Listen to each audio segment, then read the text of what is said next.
Hello guys, good morning. आज हामी guess गर्नुहोस् कहाँ आइरहेछौँ। यो चाहिँ हाम्रो जोखरताल है, भानुगढीको प्राकृतिक क्षेत्र मध्येको एउटा ताल हो। तर अब संरक्षण नभएको कारणले गर्दा धेरै बिग्रिसकेको छ है।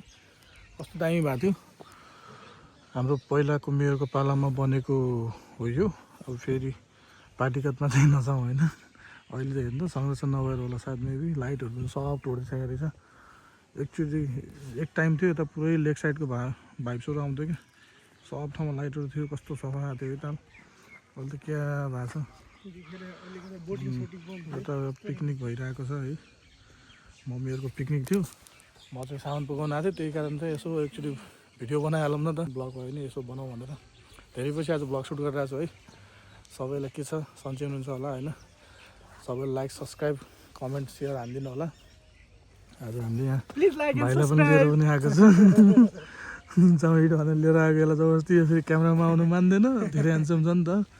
लाइन लाग्छ भनेर आउनु मान्दैन। भाइको लागि हामीले केटी खोजिरहेको छु, कोही हुनुहुन्छ भने तयार भन्नु होला। कोही इच्छुक हुनुहुन्छ भने भन्नु होला। हाम्रो ब्रो यस्तो ह्यान्डसम छ होइन, बवाल छ। ल कसैलाई कन्ट्याक्ट गर्नु मन छ भने कन्ट्याक्ट गरिहाल्नु होला है त। बस बाँकी भिडियो हामी देखाउँछौँ एकछिनमा। नेपाल महिला सङ्घ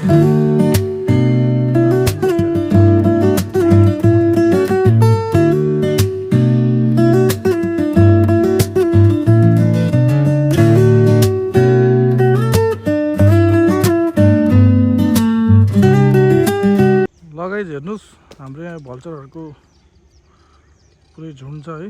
अब अहिले त यो सिजन पनि भयो नि त। यहाँनिर पनि कहाँ चढा छ एउटा, यो चाहिँ यसलाई वन कुखुरा भन्छ कि हाँस वा के भन्छ, सिन कुखुरा कि के भन्थ्यो हामी बच्चामा। अहिले चाहिँ ताल पुरै सुकिसकेको छ। बर्खामा क्या दामी हुन्थ्यो है।